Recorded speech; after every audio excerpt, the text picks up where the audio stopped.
Officially, former University of Michigan head football coach Sherrone Moore has been charged with a felony third-degree home invasion and 2 misdemeanors, stalking in a domestic relationship and breaking and entering. Now, here's the details, just so you know, this is very serious stuff. According to the prosecutors, Moore barged his way into the woman's apartment, which we find out is a Michigan staffer that he was having a relationship with, went to a drawer in the kitchen, grabbed several butter knives and a pair of kitchen scissors before threatening to take his own life.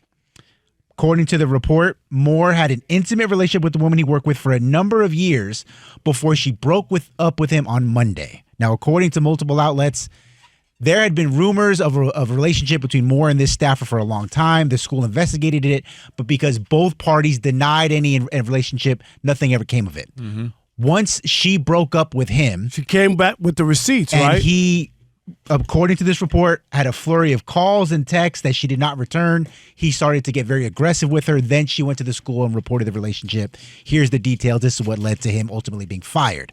Flash forward to Wednesday. He breaks into her house, gets into the kitchen, the knives and the scissors, forced entry into her home, and said, quote, "I'm going to kill myself. I'm going to make you watch. My blood is on your hands.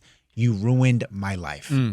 Kerry, I'm going to say this, and we're going to take this to the next step. Obviously, there's a whole legal process and things that have to go there. But we're going to take it to the future of Sherrone Moore and where he goes from here, once he can clear these other hurdles, and about his future.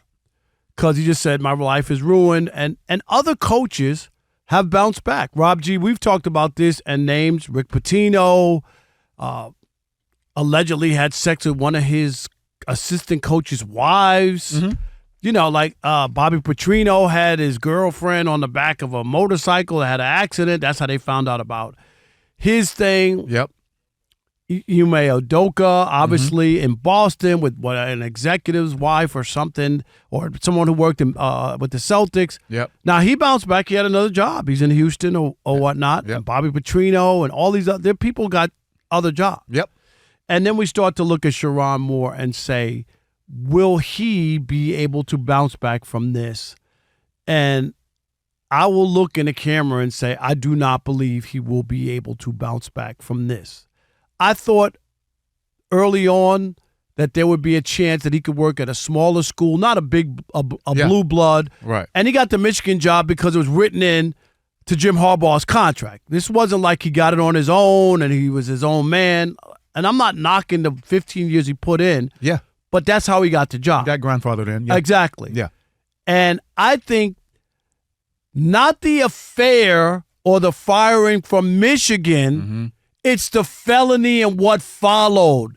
That will make it very difficult, Kerry, for somebody else to stand up there at a podium and introduce this guy as a head coach to a football program around young people and trying to be a leader of men when allegedly he broke into her house and threatened to kill her and him. I don't know how you shake that. And I'm not saying he can't go on or he can't be rehabilitated, but I'm just saying in that job, you have to find a different line of work. I can't see him being a leader of men at a college institution around young people. I'll say this. I'm going to put aside any of him coaching again ever. That's the furthest thing from my mind in this situation when it comes to this scenario, right?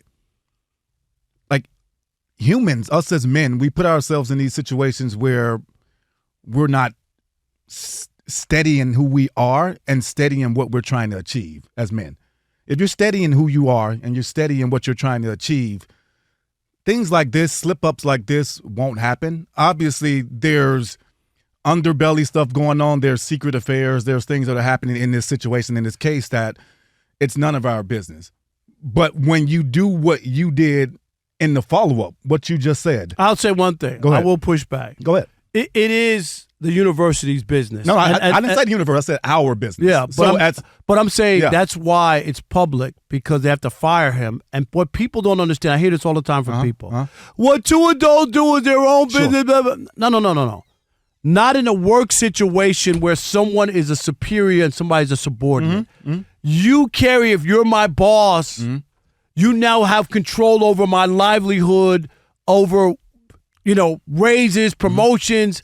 And if, I'm a female and you make a advance at me and I say no, you could have me demoted, you could have me fired, you could have. So that's why in a business setting, Yes. Okay, Yeah. if me and you are on equal footing, there's no problem. Right. People give 20. They say 25% of marriages people meet at work. I believe that. Right. Okay, but we're doing the same job. You're not my boss. Yes.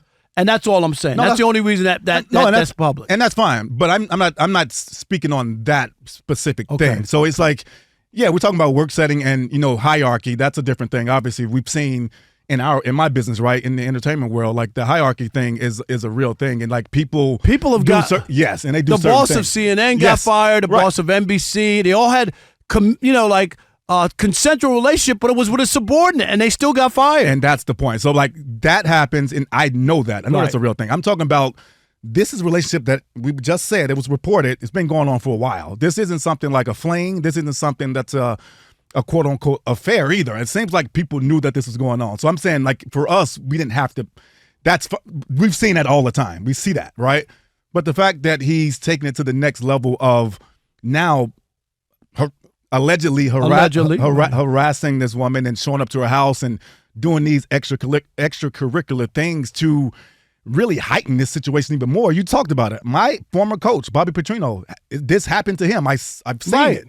I know what it is, but those things happen. I think people are forgiven about those things because it is things that have happened. But when you do it and take it the extra step that you just said, that's the part where scared. I'm scared for him as a human. His family, his wife, his kids. Like the people that supported him, even Jim Harbaugh, right? Like putting himself on the ledge and putting this guy in that position, Right. and then doing that. So, as a man, we gotta be able to understand what we're trying to accomplish, and who we're supporting and who we're being there for. Because even outside of yourself and your mental health and the things that he has to go over and get, really do some work on now, there's ancillary pieces to this thing that gets affected by this thing, and so that's what I'm really down on about this whole situation, Rob. Yeah, it's a sad story. I don't care anybody to see somebody's life flipped in less than 24 hours is incredible. Like, okay, yes, what happened is embarrassing, and you got to face all these people, your minister, your family, Everybody. like everybody. It's embarrassing. I get all that. Yes.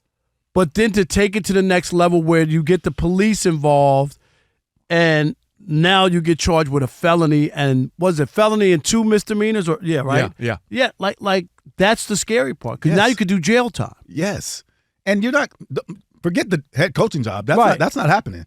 He may come back as an assistant down the line, possibly, if somebody gives him a chance. But who's going to give him a chance? Who's going to trust him? See, that's he would, to me, without the second part of the story, would be able to get another job because there's a big fraternity and they take care of each other. Yes. Rick Pitino, dude, he had prostitutes at both of them were at my school at Louisville, so am I right? I know the situation well. Yes. I mean, seriously, like Rick Pitino, and he went down and he coached some smaller schools, but now he's back at St. John's. He's in the Big East. He's got a big job. Yep. And he had prostitutes in the basketball dorm. Like, seriously. But again, see, those things are allegedly. That's allegedly. Okay. Until you know what I'm saying? And until you do the extra step, what Sherrone just did. Right. Like, we know it's a real thing. All right, Rob, so they're watching us right now, which means another thing they can do is what? They can subscribe. All you got to do is hit that button, subscribe to The Odd Couple for some of the best sports talk content in the nation. Facts, and while you're at it, they can like, they can comment, they can share, do all that for us. We appreciate it. Just do all that right up in here.